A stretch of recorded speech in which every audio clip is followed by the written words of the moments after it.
time for fellowship.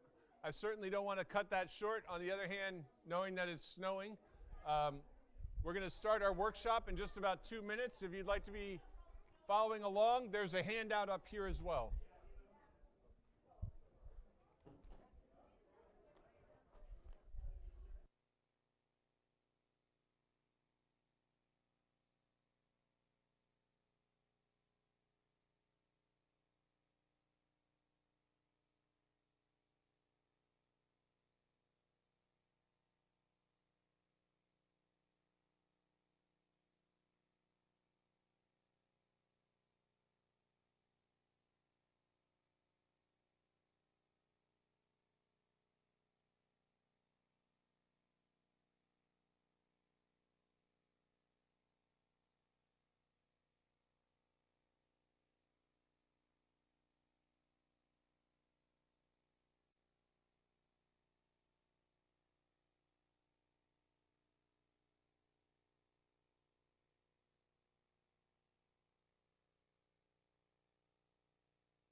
Good? All right.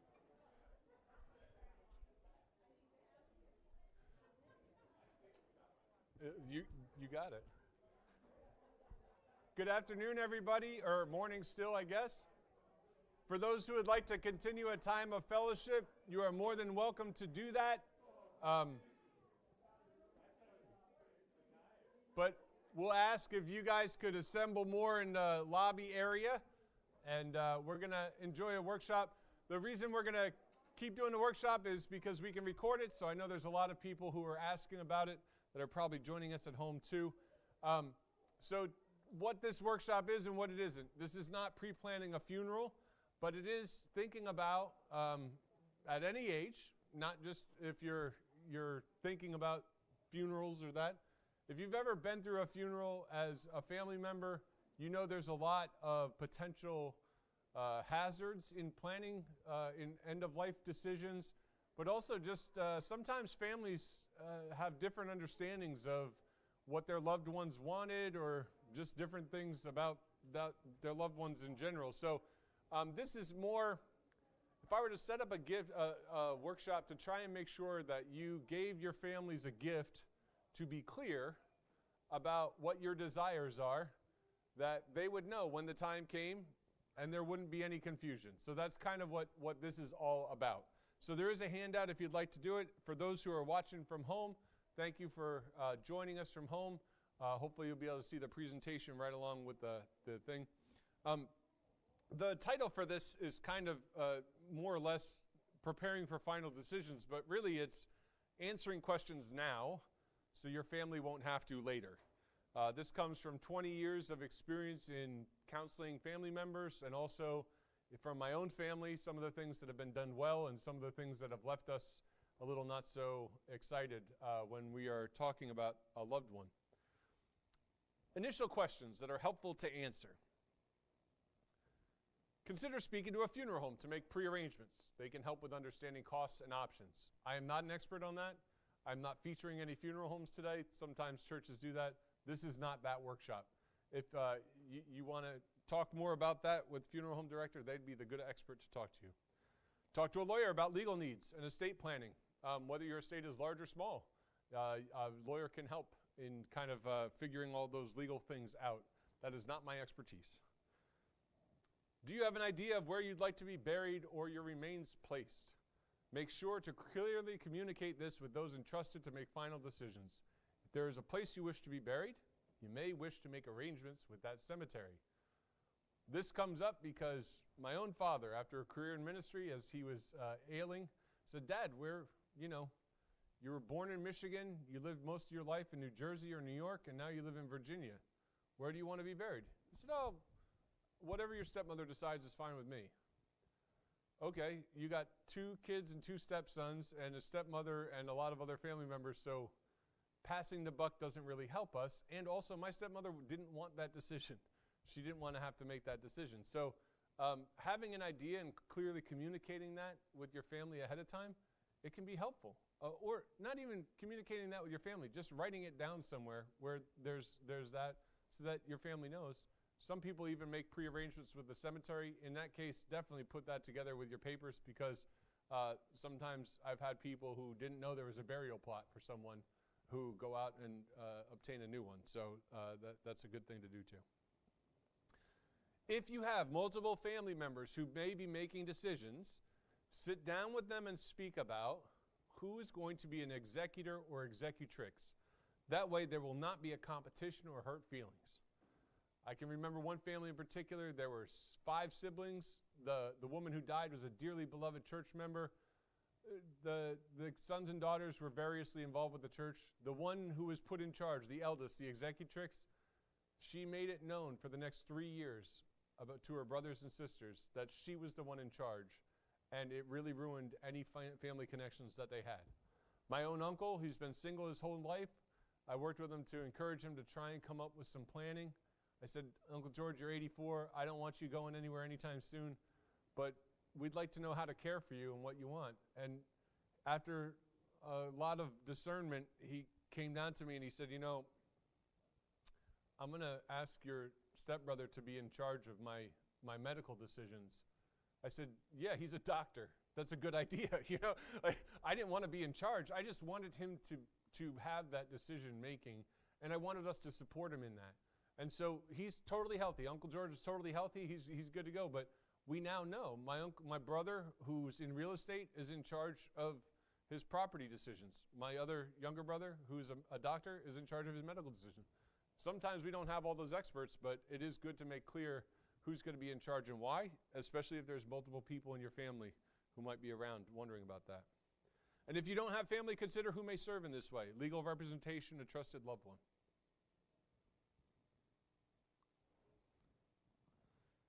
Consider all of the following in this lens. Making these decisions is a gift to those you love.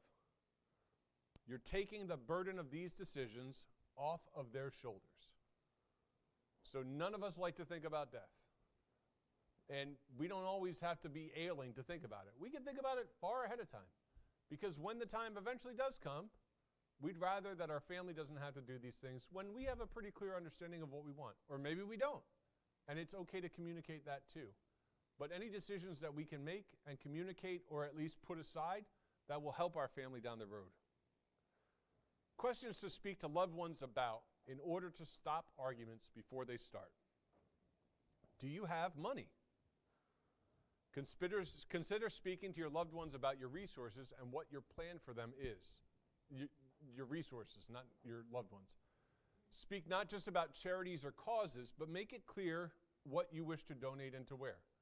I had a woman in our church. She was a generous giver. She died somewhat suddenly, and her daughter presented the gift to the church. She said, I know my mom made it clear she wanted me to make a gift in her honor. Her mother was very well off. She gave less than what her mother gave every week to the church, because in her mind, that was a generous gift to the church, which it still was, don't get me wrong. But I thought to myself, that's the difference between what her mother's opinion was, because I knew what Janice would have said, and what her daughter's opinion was. So if you say, the ASPCA is really important to me, don't leave it so that your descendants can give $20 and say, well, that's what mom wanted, that's what dad wanted. You can tell them, I want this to be a bigger gift. If you don't want to share amounts and totals about who gets what, I don't encourage you to tell what family members what they're getting. I've seen that result in people start treating their parents or their loved ones as potential income and property rather than humans. But you can talk to them about those plans, or at least how they're being made. Do you not have money? Do you have debt? Consider speaking to your family about how much and how it's being handled. Sometimes we run into I don't want them to think poorly of me, so I don't want to tell them what my financial situation is. I guarantee you they will think much more highly of you if you talk about it with them now than if something sudden happens to you and you leave them with a pile of debt to figure out. Because they can always help you and figure it out now. When you leave them with that, you can be sure that will temper the way that people remember us if we have those kind of debts and we saddle somebody else with them. That is something that happens just as wealth is. It's important to be clear about that and simply acknowledge it. There's no need to hide that. If you have important items or family heirlooms that are important to you to see that they go to the right place, make it clear to whom or where these should go. Share why, if that's important. I want this to go to my great niece, and this is the reason. If you don't have ideas about your stuff, ask people who are important to you. Is there a family heirloom that you've always admired? Yeah, the hope chest that was great-grandma's. Okay, good. That's going to be yours one day. You know, good. That's fine. My grandfather, when he passed away, there were representatives he had 3 children surviving and 1 that was deceased, but grandchild was making decisions for it. And he made it very clear to his children, these are the things that are family heirlooms in our house. You can divide them accordingly and simply pick what you want. Each can get a choice and you'll have a draft. He said, if there is an argument, all of my things shall be sold, every one of them, and you can split the money. So either make nice and figure it out or sell it all. But you're not allowed to argue over things. And all of his kids thought, okay, fair enough. And so they did. And not everybody got exactly what they wanted, but some people, and everybody ended up with an heirloom. That's a way to do it too. So if you have things that are important to you that you want to see go to certain places, make sure that those are noted and why they're important to you. Because sometimes something's important to us, we don't tell somebody the story behind it. And so all they see is some little, thing on the shelf. For us, it means so much more. That was the thing my great-grandmother brought from Europe when she immigrated here. Oh, that's a treasure then. That's not just a jar, Thinking about how you wish to be remembered. So this is a big part of what I have to talk about today. And this is kind of when I sit down with loved ones and talk about people and planning for a service, I ask a number of questions, and it's interesting to me sometimes how a lot of times we don't ask those questions. And once somebody's gone, their story is gone. We can't ask them anymore. And so sharing some of these things, either writing them down ahead of time or sharing them with your family now, it's kind of a neat way to make sure that your story is remembered. Not just for your service, but long after too. Remember, this is all about you. What's important to you? If you want a church service, a funeral home visitation, do you want a reception afterwards or no service? You can communicate clearly all that you wish to have when the time comes. Remember also, none of this is about you. How do your wishes connect to those of your loved ones? I've had a number of people come to me and say, well, Dad didn't want anything, so we're not going to have a service. I say, well, what do you want? Yeah, it feels unfinished. It just doesn't feel like there's a place.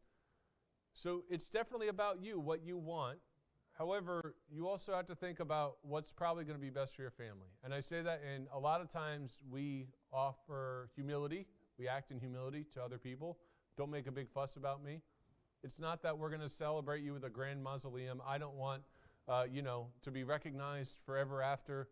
But I do want there to be a place when the time comes for me that people who might have known me or cared about me could join together and have a time of remembrance. Not because it honors me, but I think it's important to recognize those things in the process of grief. And so we might have to twist ourselves to say, well, I'm not really one for a big service, but I think it'd be important for my family. That's good. If you think that it will be a healthy thing, good. If you think it'll be a time of competition and fighting over what's going to be done, make sure to line those things out clearly then so that it does not become a time of competition or argument. Questions to speak to a pastor about. So this is something that you could sit down with me. I've had people in our church before my time. Dave Corlett did this too. We can sit down and go through a number of things, and you could put something on record. I have a few folks from church. I have a record, so when the time comes, I know what they want. And we can just pull that out, and we can go with it. And I've had I remember one of our saints, Ann Alden. Some of you may remember Ann. Ann said, Chris, I'd like you to come to a visit. I said, great. Came to visit. Ann was about 95 years old. The same apartment where Rhett Zabriskie now lives, it turns out. And Ann said, well, let's talk about the conversation. I said, what conversation is that, Ann? And she said, I want to talk about my funeral. Ask me all the questions you want. I got to know Ann really well in that conversation, and it was great because when she did pass, she had 7 kids born in 7 states, living in 7 different places. And none of them had a collected story of Ann's life the way that Ann did. And so I was so glad I told them things about their mom that they didn't even know because she had told me. And so it's great to talk to your pastor about compiling ideas to place on file, especially if you have a different understanding of faith or a different faith tradition than others. I've seen others too say, well, I'm going to have my mom's service at my church, and your church is one your mom would never have set foot in her life. So maybe it doesn't have to be at the home church, but coming up with a service that honors you or honors who you are, that's a good idea, and it's pretty simple to do. So what's important in a service that honors you? Do you want it to be a memorial, meaning you wait a few months so all the family can gather, or do you want it to be a funeral? Do you want it to be right after you die? That's a question you can think about. Do you want it to be in a church, a funeral home, or at a graveside? That's another question you could think about. Some people have said, I know it's a hassle for the church. I said, it's never a hassle for us to get together for a funeral. It takes some scheduling sometimes, but it's not a hassle, for sure. So if it's important for you to have it in the church, you should make that clear. The church is glad to honor that wish. Are there scripture passages that are meaningful to you? I can't tell you how many people I know have favorite scripture passages, and I don't know very many people at all who've ever been able to tell me a loved one's favorite scripture passage. It's just not very often communicated that way. Sometimes people have a family Bible that's been marked. That's great. But it's even better if there's a few passages that really are inspiring to you. That's great. We would like to have them spoken. Are there hymns or songs that are meaningful to you? That's another one. Really easy to think about, and it makes the planning a lot more simple. Do you want people to speak? One of the questions I didn't put down is who shouldn't speak. Sometimes people say, I really don't want that person to speak, and that's something that the pastor can figure out ahead of time and be able to kind of massage that a little bit. But some of us, we'd love to have family and friends reflect on our lives. Some of us, we'd say, they can do that at lunch afterwards or something like that. And you can communicate that a little bit ahead of time if those are things that you'd like. Sharing about you and your life. So these are questions that really help in telling a person's story that you can write down or talk about. What was your life growing up? Did you have siblings, close friends? Did you enjoy school? Did you have a favorite subject? What did you do outside of school? Sports, activities, scouts, clubs? Did your family go through moves or transitions? Did you take family vacations? If so, where? Where are those touch points for you in your youth? What did you do after high school? Did you go to work? Did you go to college or trade school? Did you enter military service?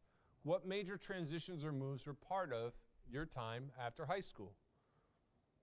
And then transitioning to adulthood. Did you meet a spouse? How did you decide to get married?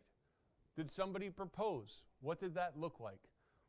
I can't tell you, very few people have ever heard the story of how their parents got engaged. And sometimes it's like, mom said to dad, it's time that we get engaged, and that was that. Yes, sometimes I've talked to people, that's their engagement story. Sometimes there's a wonderful story behind it, and it's got so much meaning, but those stories are lost when we don't communicate them. They're fun stories to share. How long did you date, or what was it like being single in Boston where you lived? More questions. As an adult, where did you work or live? Have you traveled? What were some of your favorite trips and why? What was meaningful there? Have you been involved in community groups? Which ones? How have you gotten involved in those? What hobbies have you enjoyed? Do you like particular books, authors, shows, music, sports, particular teams? This is one that's fun. What nicknames do people call you and why?